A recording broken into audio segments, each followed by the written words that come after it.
स्वागत है आप सभी का आपके ऑनलाइन प्लेटफॉर्म एसएस क्लासेस में।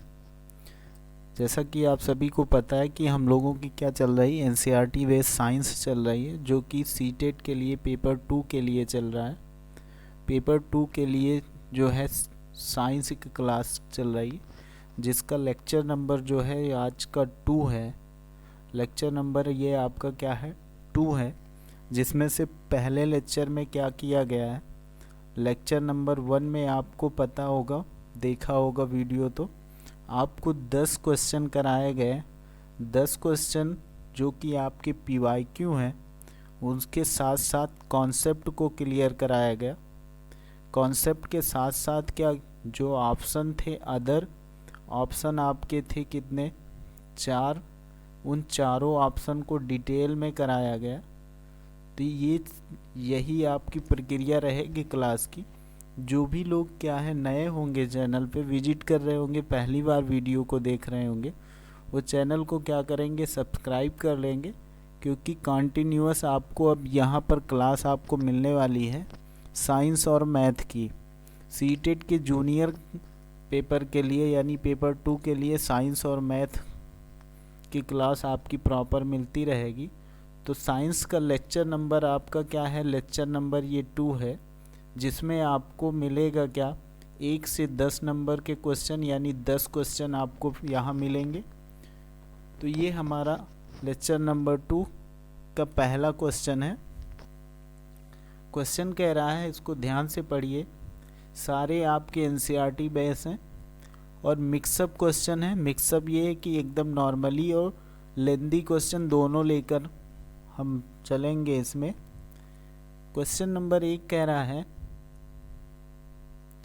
क्वेश्चन नंबर 1 कह रहा कि गति के निम्नलिखित उदाहरणों में से किसमें तय की गई दूरी और विस्थापन के परिमाण बराबर होंगे। ऑप्शन नंबर ए कह रहा है वृत्ताकार पथ पर चलती हुई कार। ऑप्शन नंबर बी दोलन करता हुआ दोलक। ऑप्शन नंबर सी सूर्य के गिर्द घूमती हुई पृथ्वी। ऑप्शन नंबर डी सीधी सड़क पर चलती हुई कार। अब इसमें ऑप्शन बाई ऑप्शन हम देख लेते हैं। देखिए, ये कह रहा है वृत्ताकार पथ पे चलती हुई कार। तो अगर हम देखें, अगर ये हमारा एक वृत्त है, ऐसे पथ पे अगर कोई कार यहाँ से चल रही है और ये आके क्या करेगी, एक समय ऐसा आएगा कि फिर वो क्या करेगी, उसी जगह पे आ जाएगी जहाँ से वो चलना प्रारंभ की थी। एक जगह से कार यहाँ से चलेगी और दूसरी क्या होगी, दूसरी बार क्या होगी, उसी जगह पे क्या होगी, वो आ जाएगी। मतलब कि अगर कोई कार एक जगह से चलती है और पूरा चक्कर लगाने के बाद फिर से उसी जगह पे आ जाती है, तो ये एक वृत्ताकार पथ पे ये चक्कर लगा रही है। ठीक है, तो इसका देखिए, इसका क्या कह रहा है कि तय की गई दूरी और विस्थापन के परिमाण बराबर होंगे, नहीं होंगे, क्योंकि जो इसका विस्थापन होगा एक समय बाद इसका क्या होगा, जो इसका विस्थापन होगा एक समय के बाद क्या होगा, 0 हो जाएगा, क्योंकि कार फिर वहीं पे आ जाएगी। तो ये ऑप्शन गलत हो गया। फिर हम बात करते हैं ऑप्शन नंबर बी पे। तो बी नंबर कह रहा है कि दोलन करता हुआ लोलक, लोलक या दोलक कुछ भी कह सकते हैं। तो देखा होगा कि ये हमारा क्या है, अगर हमारा दोलक है, ठीक है, तो ये देखिए एक बार इधर जाएगा और उधर फिर इधर जाएगा और आने के बाद क्या होगा, ये फिर यहाँ पर आ जाता है। तो ऐसी कंडीशन पे देखिए 2 बार ये क्या कर रहा है, 2 बार वो अपनी पुरानी स्थिति में आ जा रहा है, जिससे क्या होता है, उसका विस्थापन 0 हो जाता है। तो ये भी ऑप्शन क्या होगा, गलत हो जाएगा।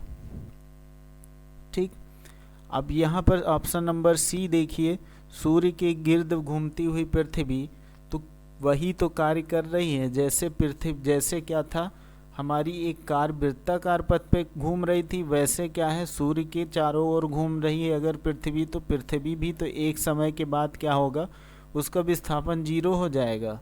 ठीक है, तो ये क्या होगा, ये तीनों ऑप्शन आपके गलत हो जाएंगे। तो ये चौथा ऑप्शन कह रहा है, चौथा ऑप्शन है क्या, सीधी सड़क पर चलती हुई कार। तो सीधी सड़क पर चलती हुई कार, देखिए यहाँ से अगर कार चली तो ये सीधी ही चली जाएगी, इसका विस्थापन आप क्लियर कर सकते हैं और दूरी भी क्लियर कर सकते हैं। तो इसलिए ऑप्शन नंबर डी इसका राइट आंसर हो जाएगा। ऑप्शन नंबर डी इसका राइट आंसर हो जाएगा। आई होप आप लोगों को बहुत अच्छे से समझ में आया होगा। तो हम लोग अब चलते हैं क्वेश्चन नंबर 2 पे। ये हमारा क्वेश्चन नंबर 2 है। ये कह रहा है विद्युत यंत्रों में बेकेलाइट का प्रयोग किया जाता है क्योंकि यह ऑप्शन नंबर ए ये क्या होता है, ऊष्मा का कुचालक होता है। ऑप्शन नंबर बी विद्युत का कुचालक होता है। ऑप्शन नंबर सी विद्युत का सुचालक होता है। ऑप्शन नंबर डी थर्मोप्लास्टिक है। इनमें हम बात कर रहे हैं क्या विद्युत यंत्रों में बेकेलाइट का प्रयोग किया जाता है, क्यों किया जाता है, ये पूछ रहा है आपसे। तो आपको पता ऊष्मा का कुचालक होता है कह रहा है। ऑप्शन नंबर बी विद्युत का कुचालक होता है, या फिर ऑप्शन नंबर डी थर्मोप्लास्टिक, या ऑप्शन नंबर सी विद्युत का सुचालक होता है। बेकेलाइट क्या होता है, एक प्रकार का थर्मोप्लास्टिक ही होता है। ठीक है, ये एक प्रकार का क्या होता है, थर्मोप्लास्टिक ही होता है। ये क्या होता है, एक प्रकार का थर्मोप्लास्टिक ही होता है। ये कैसे इसका निर्माण होता है, फिनाल के एल्डिहाइड से अभिक्रिया करके। ठीक है, फिनाल के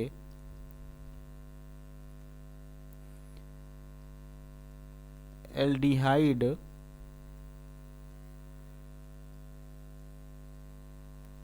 से अभिक्रिया करके इसको बनाया जाता है।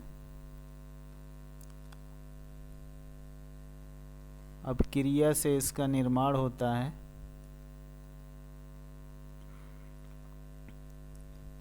ठीक है, अभिक्रिया से इसका निर्माण होता है।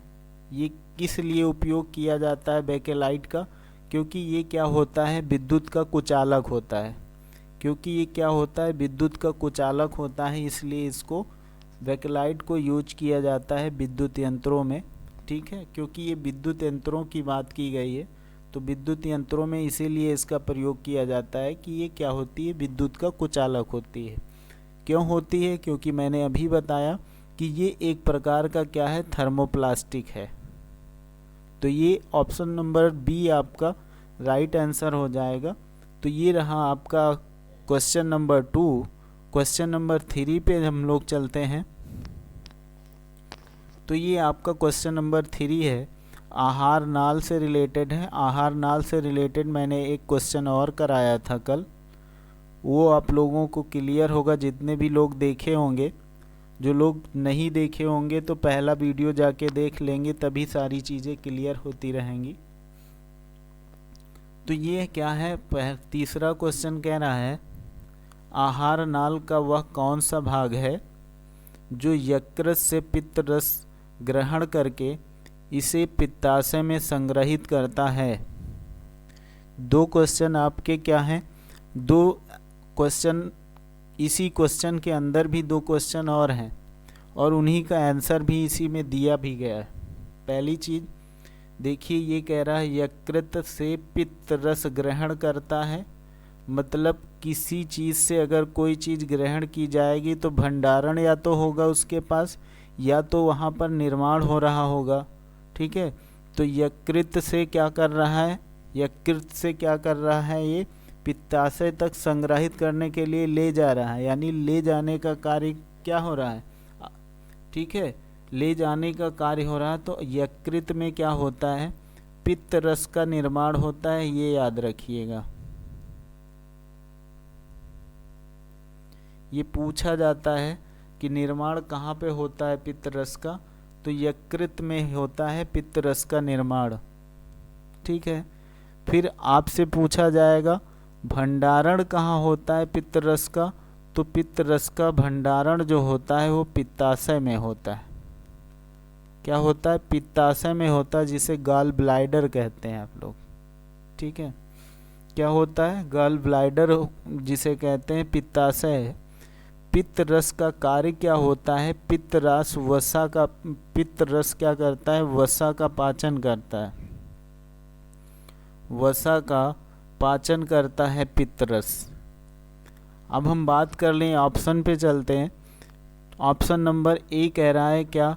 क्षुद्रांत, यानी इसे क्या कहते हैं? क्षुद्रांत का मतलब छोटी आंत।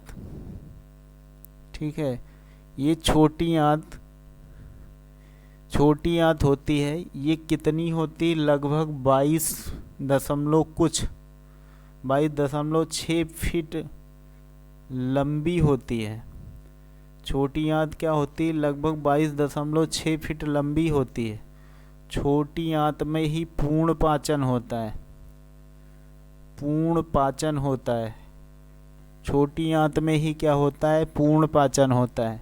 ये याद रखिएगा, इम्पॉर्टेंट है सारी चीज़ें। फिर हम बात कर लें किसके? अमाशय की। तो अमाशय का एक क्वेश्चन कल मैंने कराया था कि ग्रास नली से भोजन सर्वप्रथम कहाँ आता है? ग्रास नली से भोजन सर्वप्रथम हमें कहाँ आता है? तो सर्वप्रथम अमाशय में ही आता है। ठीक है, अमाशय से ही आता है, यानी ग्रास नली सीधे ज्वाइंट होती है कहाँ से? अमाशय से। और ये भी मैंने बताया था ग्रास नली में भोजन क्यों नीचे की ओर खिसकता है, क्योंकि ग्रास नली में संकुचन होता है, जिसकी वजह से भोजन क्या होता है? सीधे अमाशय में आता है। ठीक है, अब ये कह रहा है ऑप्शन नंबर डी ग्रासिका मैंने बताया अभी, वही ग्रास नली।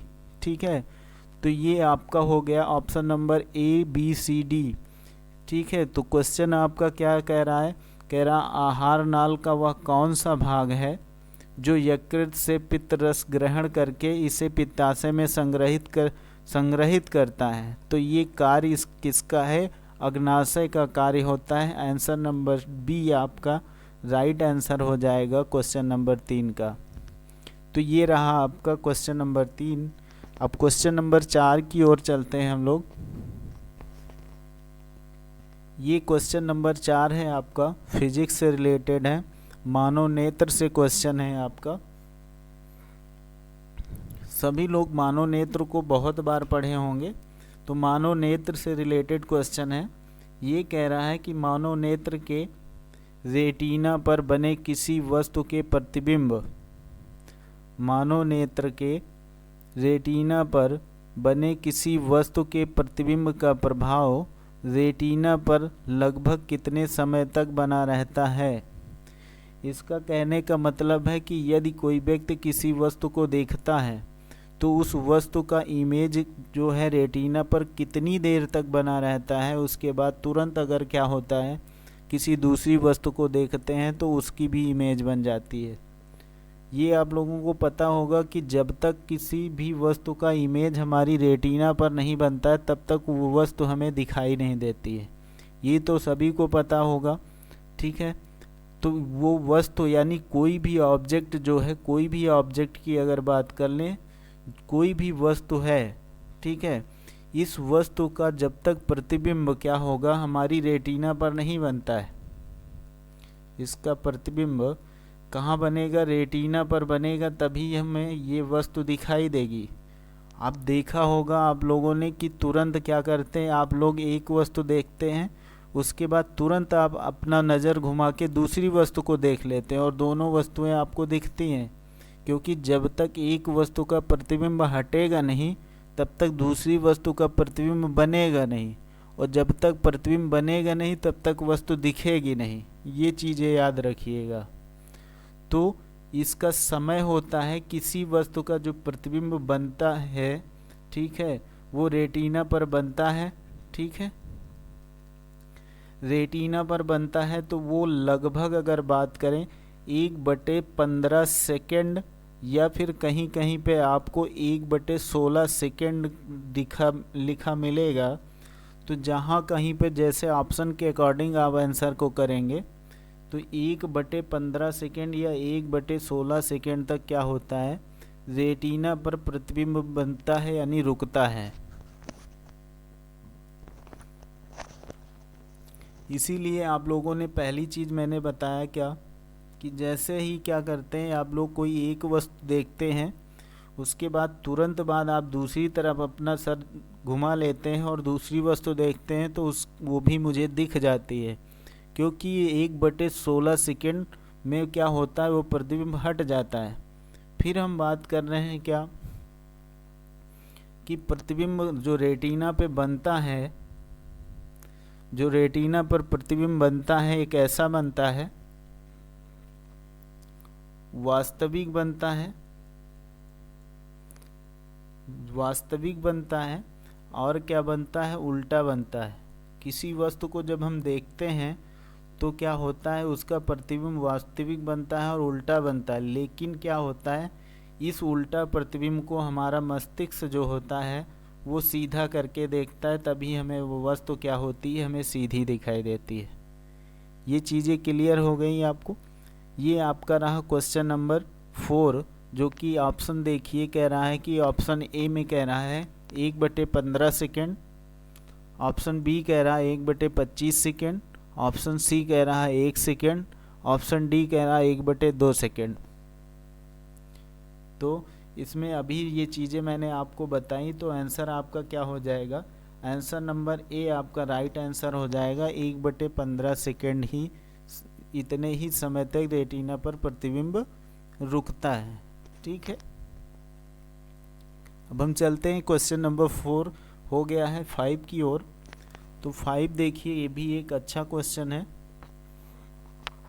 ये कह रहा है चिकित्सा के क्षेत्र में समस्या के अनुसंधान के लिए उपयोग किए जाने वाले प्रश्रव्य ध्वनि उपकरणों के कार्य करने की आवृत्ति कितनी होती है। आपको पता होगा कि ध्वनि जो होती है वो आवृत्ति में काउंट की जाती है, तो आवृत्ति कितनी होती है, यानी डेसिबल में इसको हम काउंट करते हैं। ठीक है, हर्ट आवृत्ति क्या होती है, हर्ट्स में काउंट की जाती है। ठीक, आवृत्ति क्या होती है, हर्ट्स में काउंट की जाती है। तो कह रहा है कि प्रश्रव्य ध्वनि उपकरणों के कार्य करने की आवृत्ति कितनी होगी। ऑप्शन नंबर ए 2000 हर्ट्स और 20,000 हर्ट्स के बीच, ऑप्शन नंबर बी 20,000 हर्ट्स से अधिक, ऑप्शन नंबर सी 20 हर्ट्स से कम, ऑप्शन नंबर डी 20 हर्ट्ज और 2 लाख हर्ट्ज के बीच। तो ये कह रहा है कि चिकित्सा के क्षेत्र में समस्याओं के अनुसंधान के लिए हम किन प्रश्रव्य तरंगों के कार्य करने की आवृत्ति को क्या करते हैं, उपयोग में लाते हैं। तो ये आपका क्वेश्चन हो गया, ये आपके ऑप्शन हो गए। तो हम बात करें 20,000 हर्ट्ज से अधिक की जो हमारी प्रश्रव्य तरंगे होती हैं, इनका उपयोग हम क्या करते हैं, इनमें करते हैं। तो आंसर नंबर बी हमारा हो जाएगा right answer. Answer number B हमारा क्या हो जाएगा, राइट आंसर हो जाएगा। हम बात करें सामान्य मनुष्य की सुनने की जो क्षमता होती है ध्वनि की, ठीक है, सामान्य मनुष्य की सुनने की क्षमता, यानी कितने डेसिबल ध्वनि को वो सुन सकता है, कितने हर्ट्ज तक। ठीक है, सामान्य मनुष्य की सुनने की क्षमता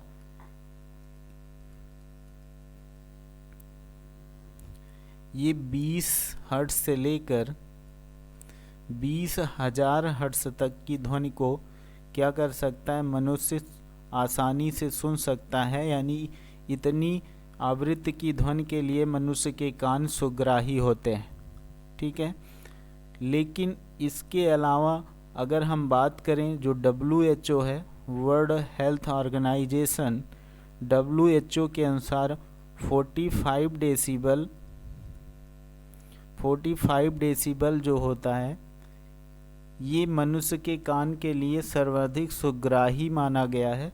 तो आपसे क्वेश्चन हमेशा बनता है कि WHO के अनुसार मनुष्य के कान सर्वाधिक सुग्राही होते हैं। तो ऑप्शन लगाइएगा आप लोग क्या, 45 डेसिबल। तो ये आपका क्या हो गया, क्वेश्चन नंबर 5 हो गया। जिसका आंसर आपका बी नंबर ऑप्शन हो जाता है। अब हम चलते हैं किस पे, अगला क्वेश्चन हम देखते हैं क्या। अगला क्वेश्चन है हमारा क्वेश्चन नंबर 6। क्वेश्चन नंबर 6 की ओर चलते हैं। ये रहा हमारा क्वेश्चन नंबर 6। ये भी क्या है, मानव शरीर से ही है। अभी मैंने छोटी आंत के बारे में जो बताया वही पूछ रहा है। क्वेश्चन नंबर 6 कह रहा है मानव शरीर में क्षुद्रांत और बृहदांत्र की लंबाइयों का अनुपात, यानी छोटी आंत लिख दे रहे हैं हम, ये छोटी आंत की बात कर रहा है और ये क्या कर रहा है, बड़ी आंत की बात कर रहा है। ये छोटी आंत का बात कर रहा है, ये बड़ी आंत के लिए बात कर रहा है। तो कह रहा है कि छोटी आंत और बड़ी आंत की लंबाइयों में अनुपात बताइए क्या होता है। तो अभी मैंने आपको बताया कि जो छोटी आंत होती है वो लगभग मैंने बताया था 22.6 या 22.5 फीट की होती है। ठीक है, लगभग हम अगर बात कर लें तो सामान्यतः 22 फीट की होती है। ठीक है, क्या होती है, 22 फीट की छोटी आंत होती है। वहीं अगर बात कर लें मीटर में, अगर कहीं आपसे पूछ लिया जाए तो 6 से लेकर 7 मीटर आपकी छोटी आंत होती है। छोटी ही आंत में अभी मैंने बताया कि क्या होता है, पूर्ण पाचन होता है, पूर्ण पाचन होता है। ठीक है, अब हम बात करें बड़ी आंत की, तो बड़ी आंत लगभग में अगर बात करें 1.5 मीटर के आसपास होती है बड़ी आंत। ठीक है, और अगर फिट में बात करें तो ये लगभग क्या है, 5 फीट आपकी ये बड़ी आंत होती है। अब इसका अनुपात पूछ रहा है तो लगभग आप देख ही रहे हैं क्या हो रहा है, लगभग आप मान के चलिए 5:1 बन रहा है। तो ऑप्शन कह रहा है,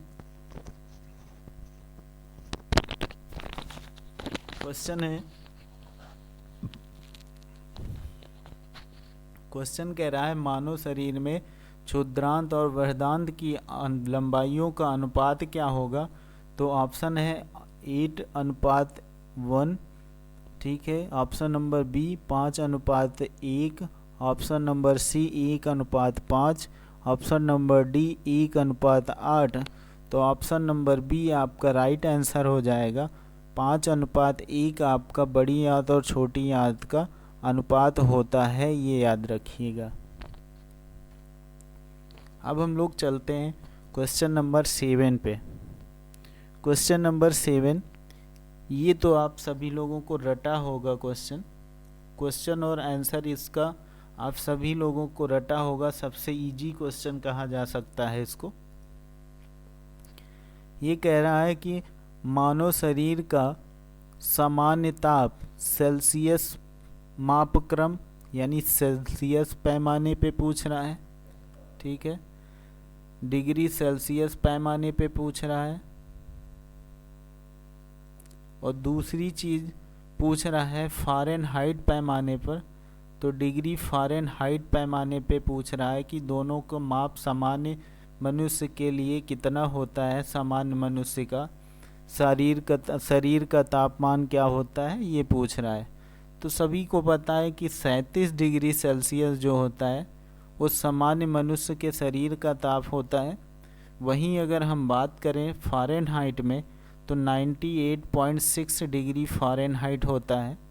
तो ये दोनों फ़ारेनहाइट और डिग्री सेल्सियस में क्या होते हैं, हमारे वैल्यू होती हैं क्या, मानव शरीर के सामान्य ताप की। ठीक है, तो ये कह रहा है option number A 37 degree Celsius और 98.6 degree Fahrenheit. Option number B कह रहा है 37 डिग्री फ़ारेनहाइट और 98.6 डिग्री सेल्सियस।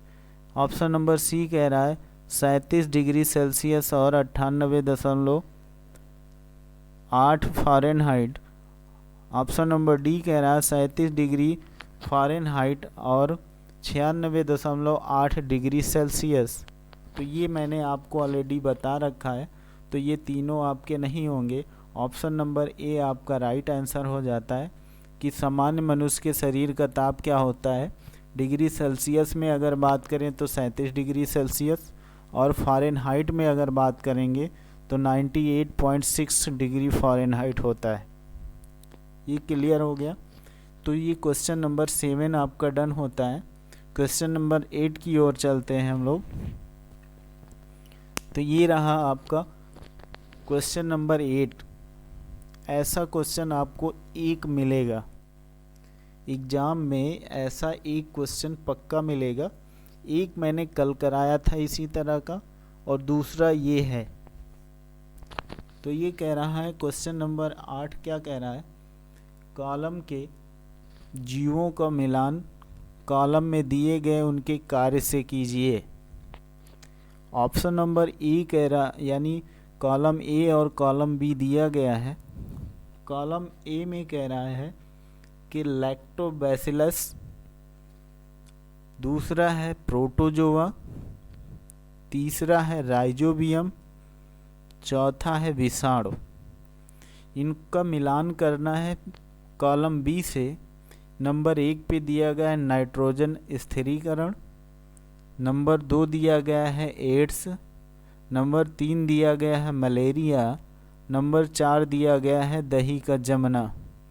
तो आपको पता होगा दूध में, ठीक है, दूध में क्या होता है, दूध को दही जमाने के लिए क्या किया जाता है, तभी जमता है जब ये लैक्टोबैसिलस नामक क्या होता है, जीवाणु, ठीक है, लैक्टोबैसिलस नामक जीवाणु उसमें पाया जाता है।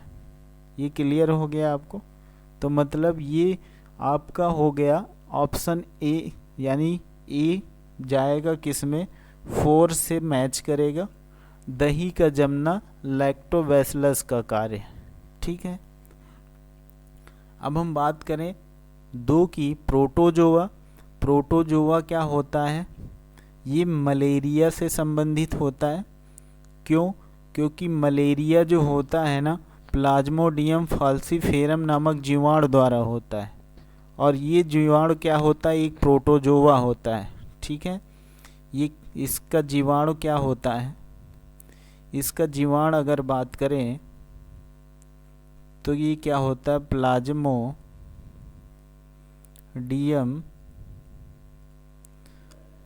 प्लाज्मोडियम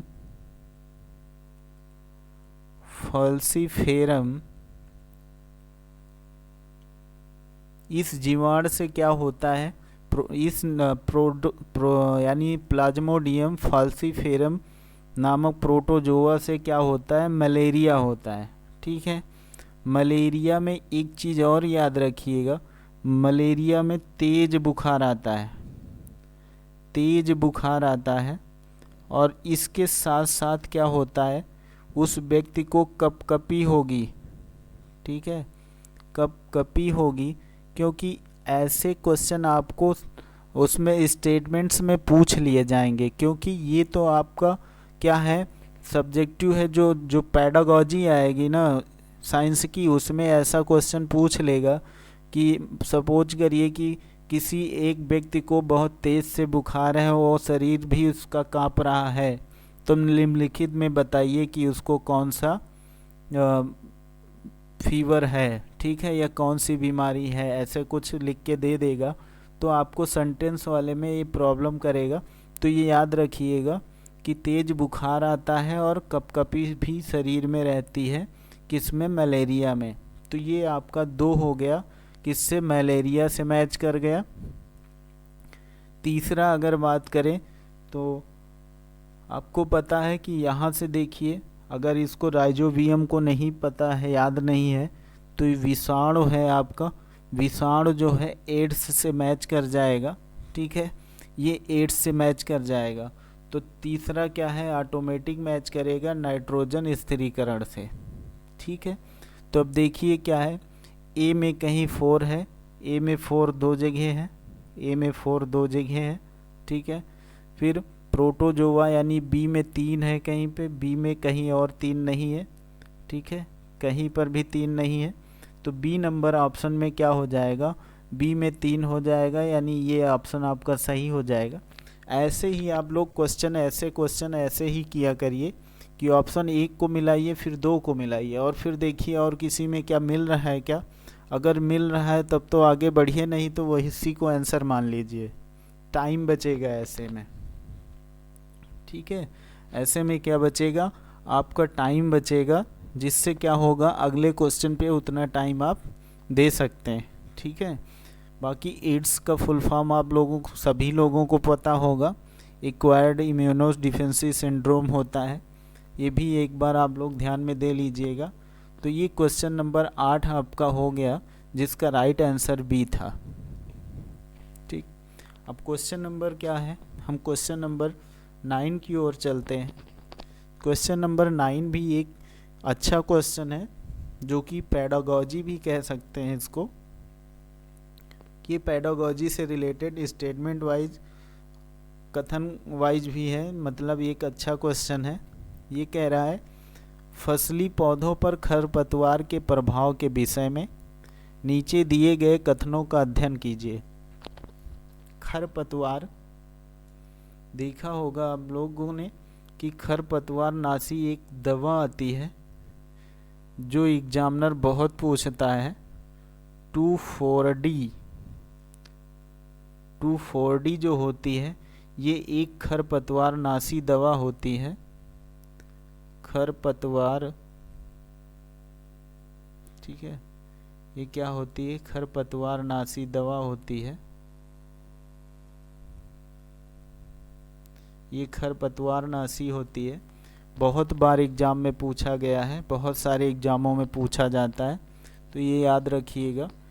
अब चलते हैं हम लोग ऑप्शन पे। ये कह रहा ऑप्शन नंबर ए, ये फसली पौधों की आरोग्य वृद्धि में सहायता करते हैं।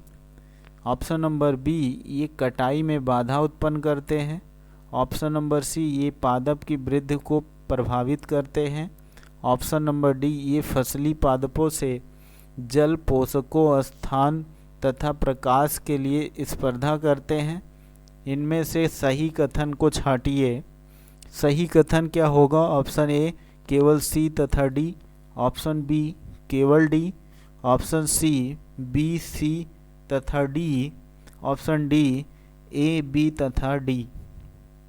आपको बताना है कौन सा सही है। तो यहाँ पर देखिए स्टेप बाय स्टेप इस पे हम बात करें तो देखिए ये ऑप्शन नंबर ए कह रहा है क्या, फसली पौधों की आरोग्य वृद्धि में सहायता प्रदान करता है। तो ये गलत है। क्यों गलत है कि आप लोगों ने देखा होगा जब खेतों में क्या हो जाता है, जब खेतों में खरपतवार हो जाता है तो जो पेड़ होते हैं फसल के, उनकी वृद्धि पे प्रभाव पड़ता है, वो नहीं बढ़ पाते हैं। जो खरपतवार होते हैं उनको नीचे दबा के वो आगे बढ़ने की कोशिश करते हैं, क्योंकि जो भी उसमें क्या होता है, पोषक तत्व होते हैं, जल जो भी होता है, प्रकाश की आवश्यकता वो पाने के लिए क्या करते हैं, फाइट करते हैं, जिससे फसली पौधों को नीचे दबा देते हैं। तो ऑप्शन नंबर ए तो गलत हो गया। ऑप्शन नंबर बी पे बात करते हैं। ये कटाई में बाधा उत्पन्न करते हैं, बिल्कुल उत्पन्न करते हैं, क्योंकि ये क्या होते हैं, फसली पौधों से बड़े हो जाते हैं और अत्यधिक जब घनी आबादी इनकी हो जाती है, यानी ये घने हो जाते हैं खरपतवार, तो और समस्या पर उत्पन्न करते हैं। तो ये आपका क्या है, ऑप्शन नंबर बी सही हो जाएगा। ऑप्शन नंबर सी पे अगर बात करें तो ये पादप की वृद्धि को प्रभावित करता है, बिल्कुल करता है, अभी मैंने बताया। तो ऑप्शन नंबर सी भी आपका सही हो जाएगा। अब बात करें ऑप्शन नंबर डी पे, ये फसली पादपों से जल, पोषकों, स्थान तथा प्रकाश के लिए स्पर्धा करते हैं, बिल्कुल करते हैं। तो ये आपका ऑप्शन नंबर डी भी सही हो जाएगा। तो ऑप्शन बी, सी, डी जहाँ पे है वो सही हो जाएगा। तो सी नंबर ऑप्शन में आपका क्या है, राइट आंसर होगा बी, सी, डी। ठीक है, बी, सी, डी आपका राइट आंसर हो जाएगा, option number C. Next question की ओर चलते हैं। इस क्लास का अंतिम क्वेश्चन होगा क्वेश्चन नंबर 10। इस क्लास का अंतिम क्वेश्चन होगा क्वेश्चन नंबर 10 ये आपका केमिस्ट्री से रिलेटेड है। केमिस्ट्री से रिलेटेड है, एक अच्छा क्वेश्चन है जो कि मैक्सिमम लोग गलत करके आएंगे। ये कह रहा है कि नीचे दिए गए ऑक्साइडों में किसका जलीय विलयन नीले लिटमस का लाल रंग कर देता है। Option number A copper oxide, option number B iron oxide, option number C magnesium oxide, option number D sulphur dioxide.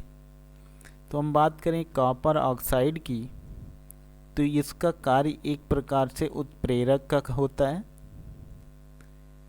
उत्प्रेरक का कार्य करता है ये।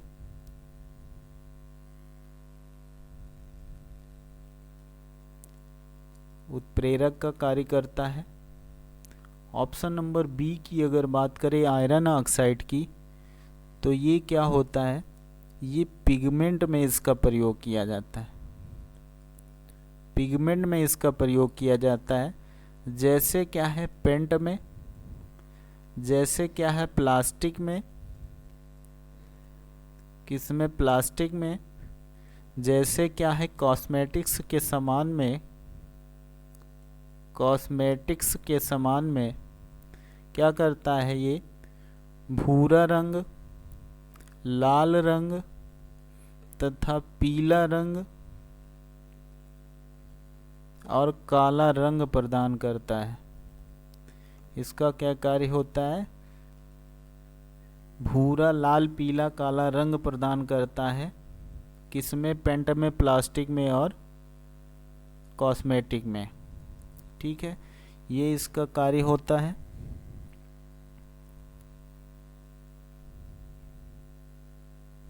ये इसका कार्य होता है। फिर हम बात करें ऑप्शन नंबर सी पे, ये कह रहा है मैग्नीशियम ऑक्साइड का, तो इससे कोई विशेष मतलब नहीं है इसका, क्योंकि ये नीले लिटमस को लाल करेगा नहीं, बिल्कुल नहीं करेगा। ये आपका ऑप्शन नंबर डी क्या है, सल्फर डाइऑक्साइड। सल्फर डाइऑक्साइड आप लोगों को पता होगा, यह एक अम्लीय ऑक्साइड होता है। पहली चीज ये क्या है, एक अम्लीय ऑक्साइड है। ये क्या है, एक अम्लीय ऑक्साइड है। ये जल में घुलकर क्या करता है, सल्फ्यूरिक अम्ल बनाता है। ये जल में घुलकर क्या करता है,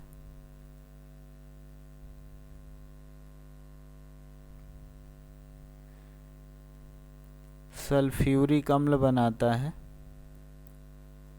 जल में घुलकर सल्फ्यूरिक अम्ल का निर्माण करता है।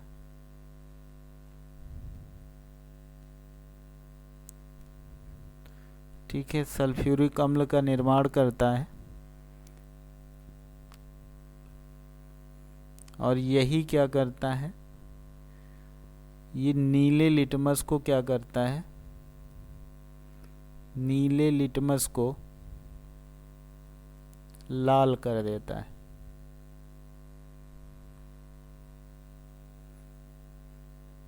नीले लिटमस को क्या करता है, लाल कर देता है। ठीक है, ये क्या होता है, अम्लीय वर्षा के लिए भी सहायक होता है। क्या सल्फ्यूरिक अम्ल। ठीक है, अम्लीय वर्षा में सहायक।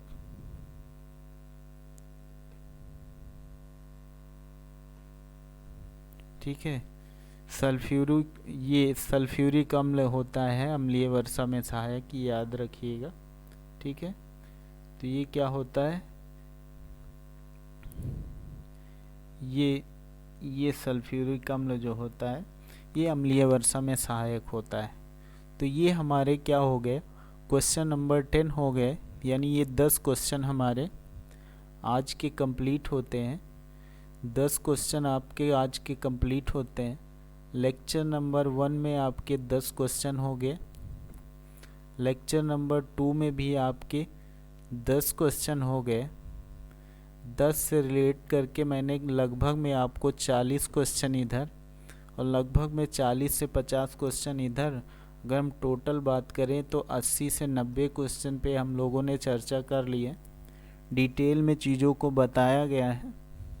ठीक है, क्लास की प्रतिक्रिया आप लोग ज़रूर दिया करिए, जिससे ये क्लियर रहे कि कैसा क्या आप लोगों के समझ में आ रहा है या नहीं आ रहा है, क्या और अच्छा किया जाए कि अच्छी चल रही है क्लास। ठीक है, और जितने भी लोग देख रहे हैं इस वीडियो को, जितने भी लोगों के लिए यूजफुल है, वो सभी लोग क्या कर रहे हैं, वो सभी लोग क्या करें, इस वीडियो को ज़्यादा से ज़्यादा लोगों तक पहुंचाएं, जिससे क्या होगा कि और भी चीज़ें आपको अच्छा कंटेंट देने में हमें मदद मिलेगी।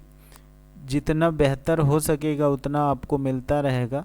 एग्ज़ाम अभी 8 फरवरी को है, उससे पहले हम आपकी जो साइंस है एकदम आपकी 30 में 30 के लिए आपको प्रिपेयर कर देंगे। ठीक है, तो ये आपका लेक्चर नंबर 2 आज का ओवर होता है। कल की क्लास मैंने बताया था कि जो कल है मतलब आपका संडे होगा, और संडे की क्लास आपकी हमेशा ऑफ रहेगी। ये अगला लेक्चर आपका लेक्चर नंबर जो होगा 3, ठीक है, जो लेक्चर नंबर होगा 3 वो आपको मिलेगा कब, मंडे को सेम समय में, मंडे को सेम समय में 8 बज के, यानी करेक्ट 8 बजे आपको 8 AM पे आपको मंडे पे तीसरा लेक्चर मिलेगा। ठीक है, तो ये आपकी क्लास आज की ओर होती है। कैसी रही क्लास ज़रूर अपनी प्रतिक्रिया दीजिएगा। ठीक है।